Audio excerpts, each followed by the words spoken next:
How can adopting a growth mindset help us in our careers and our lives in general? In this video, I'll discuss the concepts of growth versus fixed mindsets, how to recognize when you are using a fixed mindset, and how to take action to practice operating from a growth mindset point of view. By the end of this video, you'll have a good understanding of a growth mindset and some concrete actions that you can implement right away. Hi, I'm Carol Mould. For more tips and advice on how to live your best life and realize your potential, please subscribe to my channel so you'll be notified when I post a new video every Tuesday. As an organizational psychologist, I'm fascinated by human behavior, and I also have a deep love of learning. So I love to learn about things and share them with you. And today we're going to talk about growth mindsets.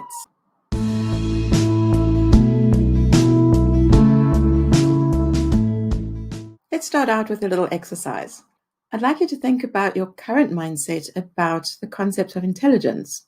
So there are 4 statements here on the screen, and I'd like you to think, what is your level of agreement or disagreement with each of these statements? Firstly, your intelligence is something very basic about you that can't change very much. Do you agree or disagree with that? Second statement, you can learn new things, but you can't really change how intelligent you are. No matter how much intelligence you have, you can always change it quite a bit. Or 4, you can always substantially change how intelligent you are. So see how much you agree or disagree with those statements. So that's intelligence. The next item that I'd like you to think about is that of personality. So once again, some statements, see if you agree or disagree. You're a certain kind of person, and there's not much that can be done to really change that. Number 2, no matter what kind of person you are, you can always change substantially. 3, you can do things differently, but the important parts of who you are can't really be changed. And 4, you can always change basic things about the kind of person you are. If the statements that you agreed with most on the previous 2 slides were along the lines that intelligence, ability, and personality are fixed at birth, that would align more with a fixed mindset. If you agreed more with the statements that intelligence, ability, and personality can change, that would fit in with a growth mindset. Let's have a look at a scenario. Imagine your company has sent you on training, which you're really enjoying, and then at class one evening, you find out that you got a C+ for one of your assignments, and you're very disappointed with that. That evening, as you leave class, you find that you've gotten a parking ticket. Being really frustrated, you call your best friend to share your experience, but you're sort of brushed off. Now, how do you respond to this? Along the one end, we could stay in bed, get drunk, think I'm a failure, decide not to even bother trying hard next time, there's no point, cry, break something. Another way of looking at it is I'd look at what was wrong and resolve to do better. I'd start thinking about working in a different way. I'd try harder, and I'd be more careful where I parked my car. Once again, we can see the fixed mindset type of thinking versus the growth mindset type of thinking. Let's talk a little bit more about neuroplasticity. The idea of neuroplasticity is that the structure and organization of our brains are constantly being shaped as we experience, learn, and adapt to the world around us. We can think of neuroplasticity as the muscle building part of the brain. The things we do often become stronger. What we don't use fades away, and we literally become what we think and do. Neuroplasticity does decrease with age. Younger people change more easily, and their brains are very plastic. As we age, change doesn't come as easily, but we do still retain neuroplasticity throughout our lives. Now, the thinking behind all of these ideas that I've been talking about comes from work by Carol Dweck, who's a professor at Stanford University. She developed the idea of the mindset and the fixed versus the growth mindset. And the book that she wrote is called Mindset.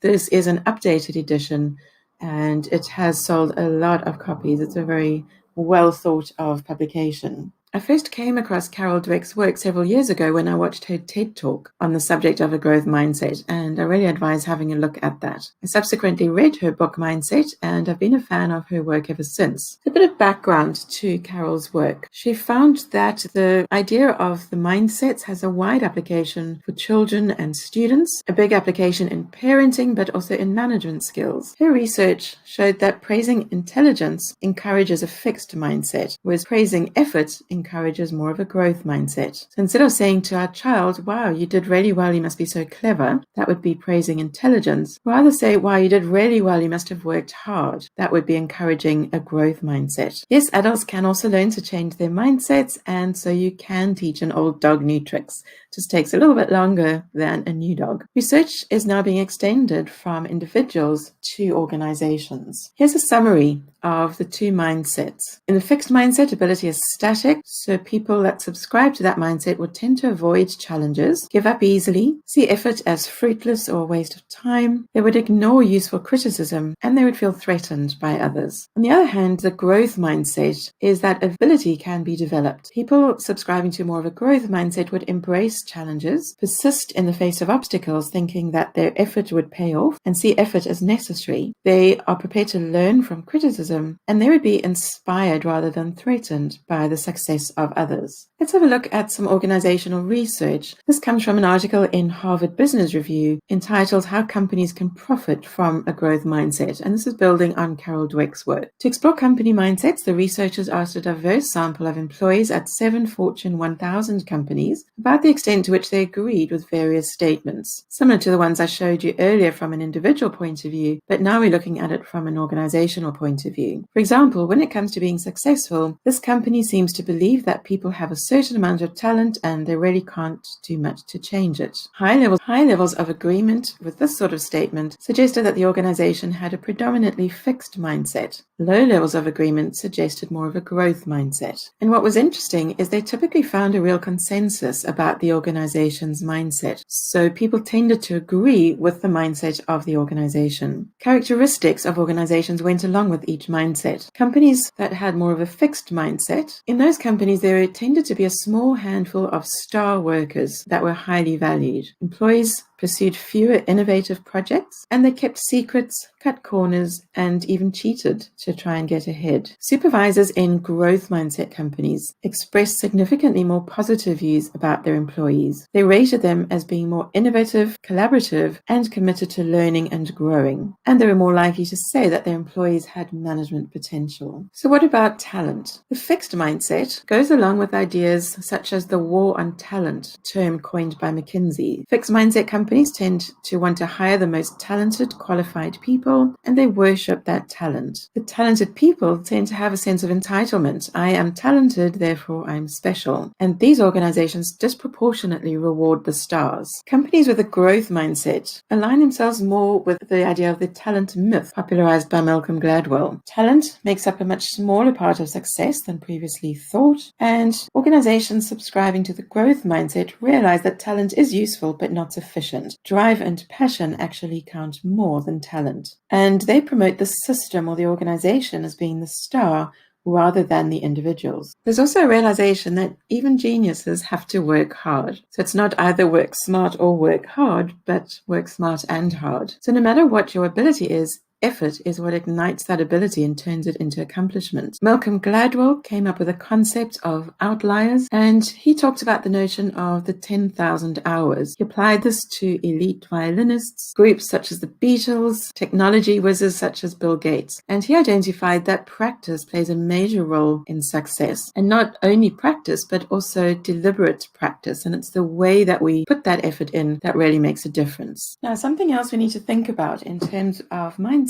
is the importance of creativity. I refer you to another book, which I'll put a link in the description below, called Creative Confidence, Unleashing the Creative Potential Within All of Us by Tom and David Kelly. Answer the question in your mind, how creative are you? And would you say you are now more or less creative than when you were 4 years old? Most of you probably say that you're now less creative. What happened? Creativity is like a muscle that can be exercised, and everybody can improve on their creativity. LinkedIn Learning Studies, both in 2019 and 2020, identified the top soft skill for success in careers is creativity. And what is the number one ingredient for creativity? You guessed it. the resilience and perseverance produced by a growth mindset. Carol Dweck addressed the United Nations and said a fixed or growth mindset can be embedded in an organization, a culture, or even a nation. In the context of the United Nations, a growth mindset could foster innovation and creativity, assist in envisioning the development potential of nations, and enhance collaboration and negotiation by emphasizing the possibility and change. So we can think of this as an individual, a group, an organization, and even at a national level. A quote that I like here from Benjamin Barber, where he says, "I don't divide the world into the weak and the strong or the successes and failures. I divide the world into the learners and non-learners." And we need to be able to believe that we can learn and grow and adapt, and that means adopting a growth mindset. A couple of interesting comments that I've seen in some research as well here. Alfred P. Sloan, former CEO of General Motors, was leading a group of high-level policymakers who seemed to have reached a consensus. And he said, "I take it we are all in complete agreement on the decision here. Then I propose we postpone further discussion of this matter until our next meeting to give ourselves time to develop disagreement and perhaps gain some understanding of what the decision is all about." So what he's saying here is that if we all agree, perhaps we've stopped thinking and applying our minds, and let's take a break, go away and think of the situation from different angles. And it's through debate and disagreement and discussion that we really get to a rich answer and a great solution to a situation. This is mirrored a little bit by ideas of ancient Persians who used a similar idea to prevent groupthink. Whenever a group reached a decision while sober, they later reconsidered it while intoxicated, and vice versa. Again, I'm not advocating getting intoxicated, but really just to think of situations from different perspectives, think as individuals and put lots of good ideas together, debate them, have some conflict, have some discussion, and that's where you really get to the most creative and useful solution. If we stand on the shoulders of giants such as Andrew Carnegie, who once said, "I wish to have as my epitaph, here lies a man who was wise enough to bring into his service men who knew more than he." So also part of having a growth mindset is being willing to recruit people around us that perhaps are smarter or more knowledgeable than us, and to not be threatened by that, but to realize that we can all work together and not be threatened by clever people. Carol Dweck also introduced the notion of yet, and I just added that to this picture here. Keep calm, it's not finished yet. So what she said was that she had noticed a particular institution, when they were grading students' work, didn't say pass or fail, but they said pass or not yet, which suggests to the learner that there's still hope and that they are quite capable. They just have to do more things, they have to put more effort in, and they will get there. If you tell someone they have failed, that is quite negative and feels quite final. So let's think about how to adopt a growth mindset. We can reflect on situations and ask ourselves, am I taking ownership of my mistakes? What can I learn from what has just happened? And how can I improve? It's really useful if we reconsider or reframe the meaning of failure. With a fixed mindset, we might think of failure as reflecting that we are not good enough. The growth mindset, we might think we're just not quite there yet, but we will get there. So some concrete suggestions to change from a fixed to a growth mindset. Before I go through these, I'd just like to point out as well that we're not either or. It's not black or white, that we're either fixed or growth. We are on a spectrum, and we might have different attitudes in different situations. So we might think that we're quite fixed in one ability, but think that yet we have more flexibility in another ability. So these are just things to think about. Learn to notice our words that we use, and learn to hear when you are using a fixed voice. Things like, what if I fail? I'll be a failure, would belong to a fixed mindset. Recognize that you have a choice as to how you respond to a situation. So if we hear the fixed voice, choose to respond with a growth voice. Think things like, most successful people had failures along the way. Take growth mindset action and practice acting on the growth mindset, thinking of the power of yet. As a South African, favorite of mine, but also of many throughout the world, Nelson Mandela, he said, do not judge me by my successes. Judge me by how many times I fell down and got back up again. So in summary, people with more of a fixed mindset can be their own worst enemy. They might believe that their talent is limited and they've got what they've got and can't change, and limit their ability through fear. Those with a fixed mindset are always trying to learn and recognizing that they can grow and develop and learn, and target their efforts and their practice towards that end. So by being aware and confronting our own attitudes in different situations, we can adopt more of a growth mindset, challenge ourselves, and be successful. If you enjoyed this video, please give it a like, comment below your thoughts on growth and fixed mindsets, and please subscribe to my channel and hit the bell to be notified when I post a new video every Tuesday. Thanks, and I'll see you next time. Bye.